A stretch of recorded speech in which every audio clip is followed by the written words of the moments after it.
আমরা চাই আগামী ফেব্রুয়ারির মধ্যে যে নির্বাচনের কথা আছে নির্বাচন করতে হবে, তবে সাথে সাথে পরিবেশকে উন্নত করতে হবে, আইনশৃঙ্খলা পরিস্থিতিকে উন্নত করতে হবে, যাতে করে প্রত্যেক ভোটার এবং প্রার্থী নির্বিবাদে ভয়মুক্ত ভাবে নির্বাচনে কাজ করতে পারে এবং ভয়মুক্ত ভাবে নির্বাচনে ভোট প্রদান করতে পারে।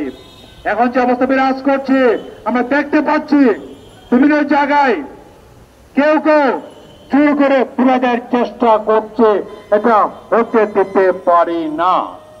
আমাদেরকে লেভেল প্লেইং ফিল্ড করতে হবে, সমান সমান ব্যবস্থা করতে হবে, এর কোনো বিকল্প নাই।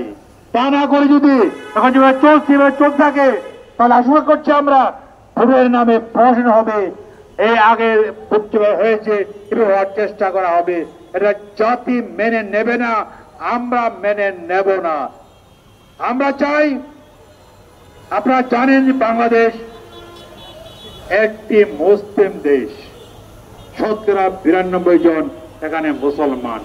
তাদের সন্তানরা স্কুলে পড়াশোনা করে, এই সন্তানের জন্য একটি অন্যতম ছাত্রী হচ্ছে ধর্মীয় ও নৈতিক শিক্ষা।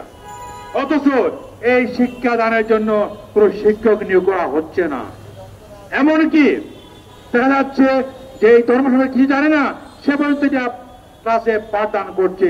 এই অবস্থা চলতে দেওয়া যায় না। আমরা দাবি জানিয়েছি, আগে দাবি জানাচ্ছি, এখন দাবি জানাচ্ছি অবিলম্বে প্রজ্ঞাপন জারি করে ধর্মীয় শিক্ষকের নিয়োগের ব্যবস্থা করতে হবে, তার কোনো বিকল্প নাই। আমাদের সরকার, দুর্ভাগ্য আমাদের, লজ্জা আমাদের, তারা গানের শিক্ষক নিয়োগের প্রজ্ঞাপন দিয়েছেন। এদেশের ছাত্ররা কোন মতে শিশুরা কয়জন গান শিখে, তাদের জন্য শিক্ষক নিয়োগ করতে হবে। অথচ যে সাবজেক্ট বাধ্যতামূলক সাবজেক্ট, এই সাবজেক্টে শিক্ষক তারা নিয়োগের ব্যবস্থা করছেন না।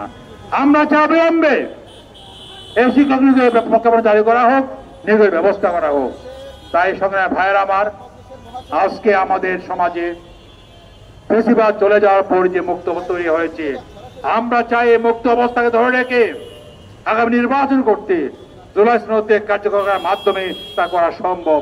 যাতে এটা আশা করে, যাতে চায় না আবার নতুন করে আগে সে বেশিরভাগ মাথা চারা দিয়ে উঠুক, জাতি চায় না। এই সরকারকে চেষ্টা করতে হবে যাতে করে ফেসিবাদের কোন দোষর, ফেসিবাদের কোন সঙ্গী সাথী, তাদের সমর্থকরা যাতে করে আর মাথা চারা দিয়ে উঠতে না পারে। এই দাবি নিয়ে, এইগুলো দাবি নিয়ে আমরা আজ মানববন্ধন করছি। আশা করি এই সরকার আগামী জাতীয় সনদ সই করার আগে এই দাবিগুলো মেনে নেবেন এবং সই করার জন্য তারা গণভোটে ঘোষণা করবেন। আপনাদের সবাইকে ধন্যবাদ জানিয়ে আমি শেষ করছি। আসসালামু আলাইকুম ওয়া রাহমাতুল্লাহি ওয়া বারাকাতুহু। সংগ্রামী তৌহিদি জনতা,